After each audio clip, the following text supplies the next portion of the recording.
Ladies and gentlemen, no need introduction. Please welcome Elon Musk.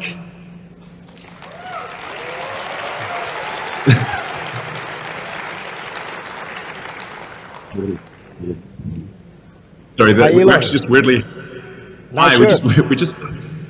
we had a power outage about 3 minutes before this call. My apologies. That's why I'm like bizarrely in the dark.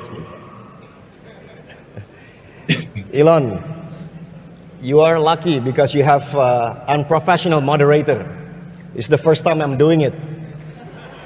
But I'm sure we're going to have fun, especially when we wear this shirt. Great. Thank you for wearing it. We sent it 15,000 kilometers across the globe. Thank you. Thanks for this shirt. Just quick thing, Elon. The batik that you have is from Central Sulawesi, from small village. It is a place where you have a lot of nickels there, so you may like to visit there. Great. And they have this ambition to make net zero industrial park with clean energy. So that's why this batik bomba is special. I hope you like it. It's great. Thank you for this awesome shirt. That's great. I love it. Yeah. Elon, I know you are a hard worker, but with a lot of headlines that you make lately, if I were you, I would jump on a plane and fly to Bali and kind of like hide a little bit or relax. Why don't you do that? I mean, that sounds fantastic. But my workload has recently increased quite a lot. I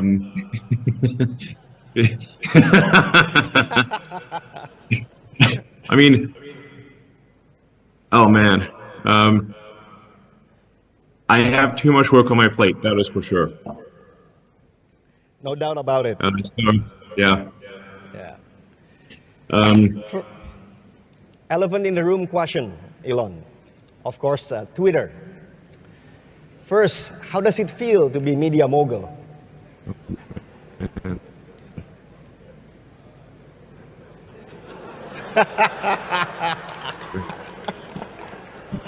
Okay, noted. It's a little uncomfortable. Next question. I'm sort of more like, is Twitter sort of media, but it's not exactly media. I mean, it is a medium as opposed to media. So it's but I mean, it's just because there's no way to make everyone happy. That's for sure. I see. Now, Elon, we are Twitter nation, fourth largest in the world.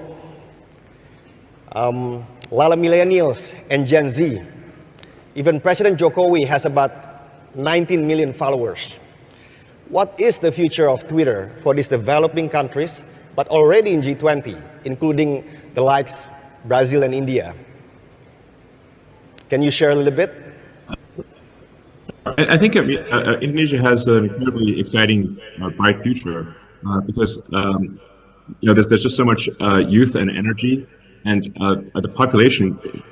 I think a lot of people in the world don't realize that Indonesia has one of the world's highest populations of any country.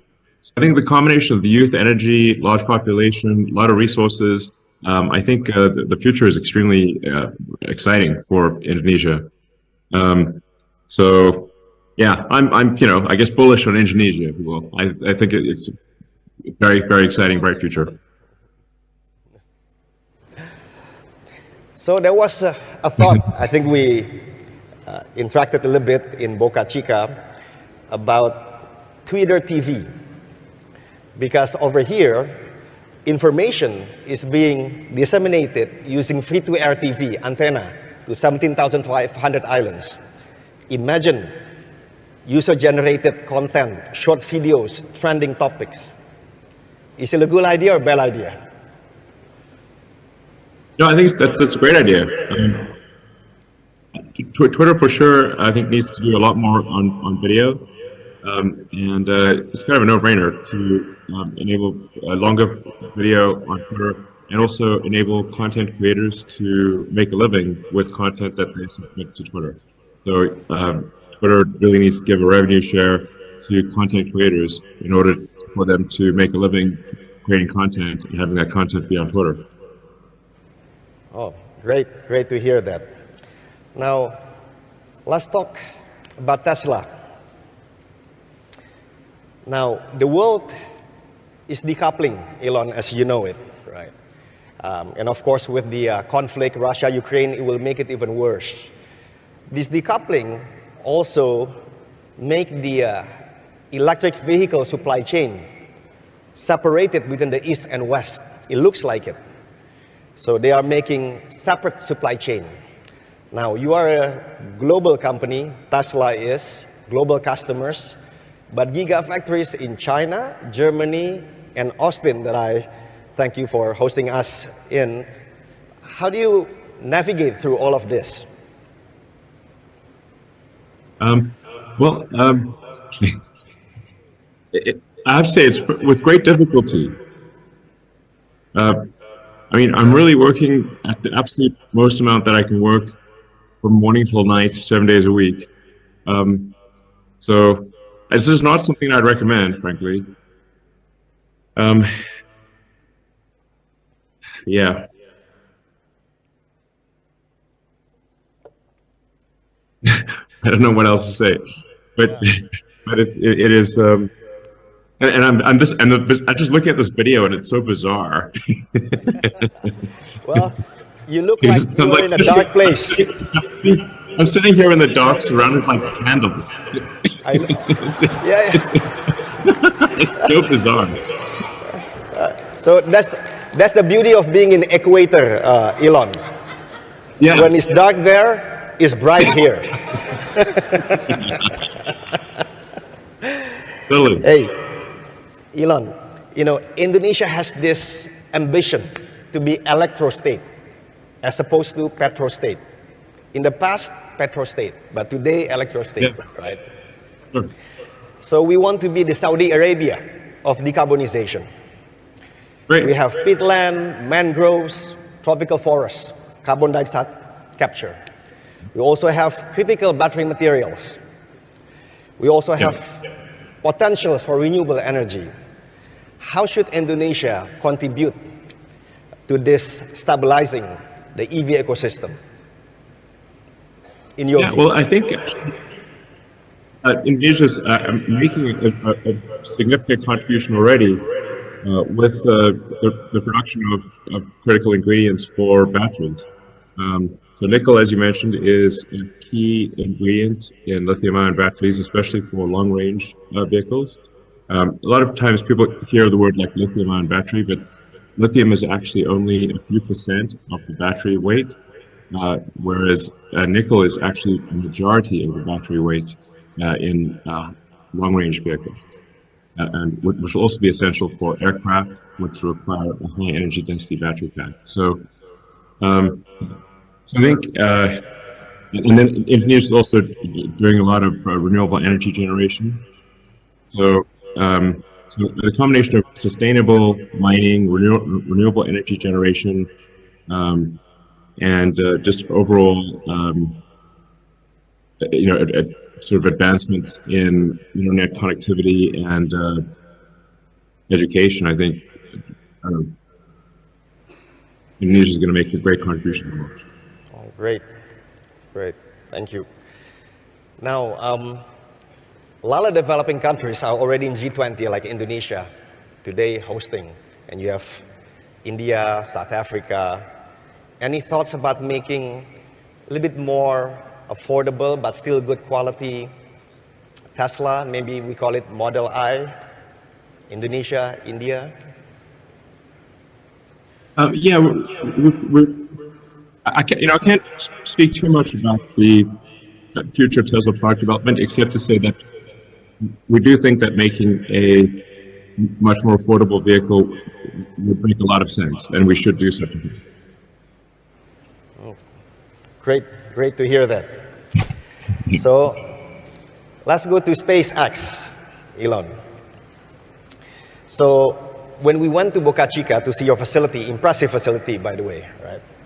First, I have never been to Starbase, right? But I overheard some engineers saying that maybe the best place to launch these rockets are from the equator. So Yeah, it's true. it's true, right? Yeah, Indonesia actually, has- like the best would be at like a really tall mountain at the equator.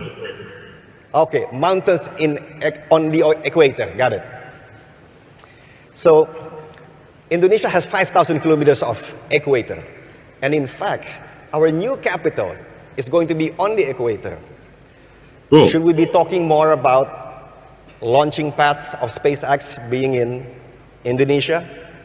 And maybe also you can launch some Starlinks. We need some connectivity. Yeah, absolutely. I think long term it would make a lot of sense to have launch platforms around the world. And I think you could actually even have a situation where you travel by rocket from one part of the world to the next, because then you can travel at over 20 times the speed of sound. So for a rocket can get to the complete other side of the world in 45 minutes, and half sort of to most places in about 20 minutes. So I think that this would really open up the world if you could travel conceivably, to anywhere in the world in less than an hour. Yeah. By the way, Elon, over here in Indonesia, you are not called Elon Musk. You are called Mas Okay. Elon. Mas is brother. Okay, cool. Brother Elon. Thank you. So Mas Elon, we threw some questions on social media asking what would you ask Elon if you happen to see him, live. Right? And maybe you have heard this question, but why do you talk so much about sending people to Mars while probably more than half of the people on Earth still think that the world is flat? Yeah, well, I think it's an exciting future if you can imagine like where we're a spacefaring civilization and a multi-planet species, and ultimately out there among the stars. And that's just I find that to just be an incredibly exciting, inspiring future, and to think that one day that such things might happen. And the world, of course, will always have problems, and that we need to solve the problems of Earth. And I think 99% of our effort should be on solving the problems of Earth. But I think 1% of our effort should be on being a spacefaring civilization and a multi-planet species, because that's just incredibly exciting and inspiring. And there need to be things. Life can't just be about solving problems. There've got to be things that inspire you and that make you glad to be alive and happy to wake up in the morning.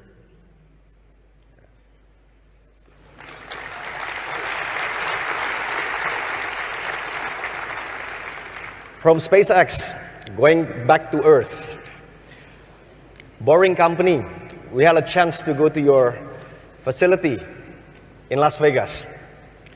Now, Indonesia and a lot of developing countries, and even developed countries, have a lot of traffic.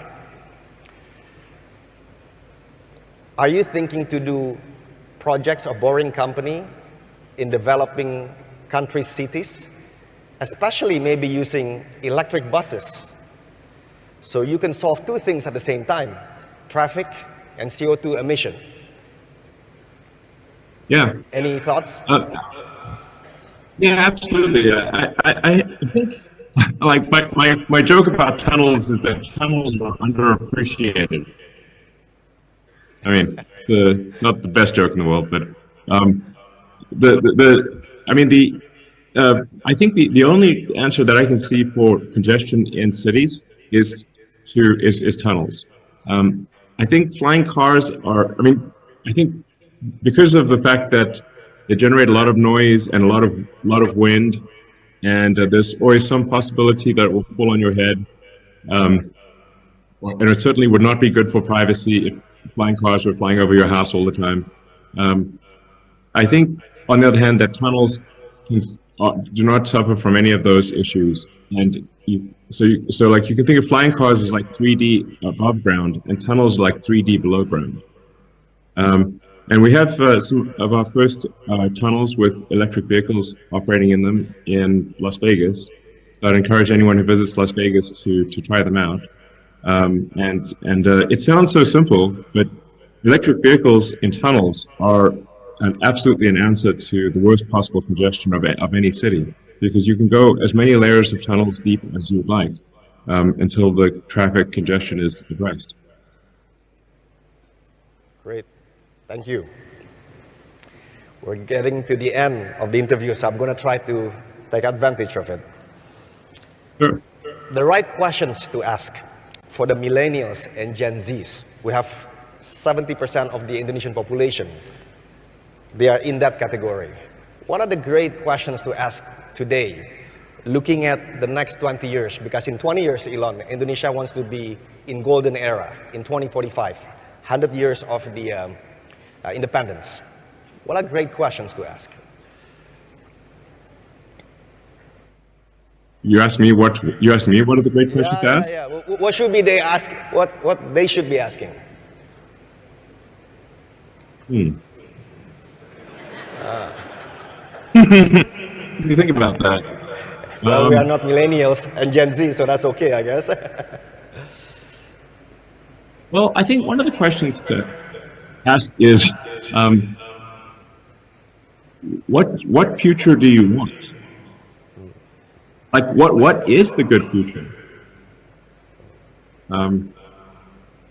I mean, I think one where civilization is growing and the scope and scale of consciousness are growing along with it is a great future. Obviously one where we transition to sustainable energy, because the counterpoint is unsustainable energy. The faster we can transition to a sustainable energy economy, the better. But we will transition to a sustainable energy economy. Just a question of how long it takes. And then I think just furthering human knowledge so we can understand the nature of the universe and our place in it, and how we got here, and the meaning of life. And as I said earlier, going and exploring other star systems, and maybe we'll find, alien civilizations, or discover alien civilizations that existed millions of years ago may no longer exist, but we see the ruins of ancient civilizations. I think that would be incredibly interesting, just to, go out there and explore the galaxy. I see. Thank you. And probably the last question.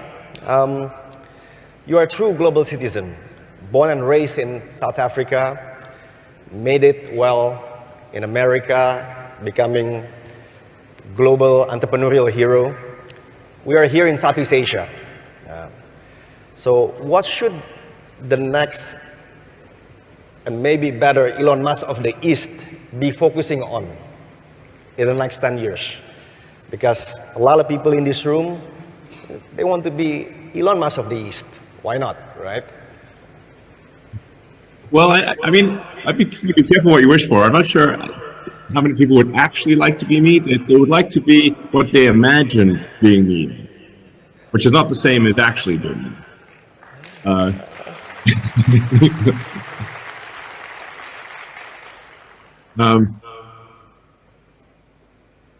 mean, the amount that I torture myself is like next level, frankly. I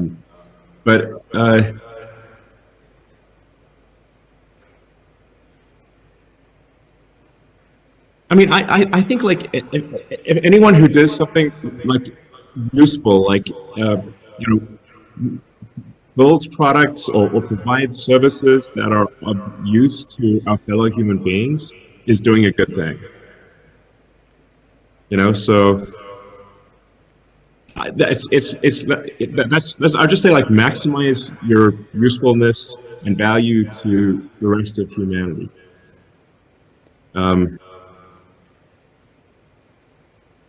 Yeah, I mean, that's it. That's it, really.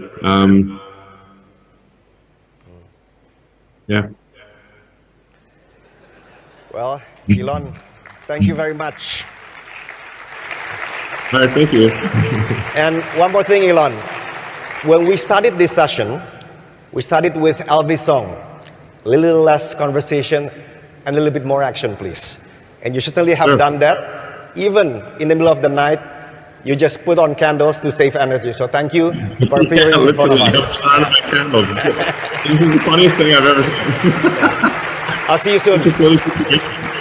All right, thank you so much, Anindya Bakrie, for the light and also meaningful conversation with Elon Musk. Actually, honestly, Elon and Pak Anin, I was wondering, was it real Elon Musk? But it was, yes, it was really Elon Musk because the concept was in the dark. Thank you, gentlemen. Thank you.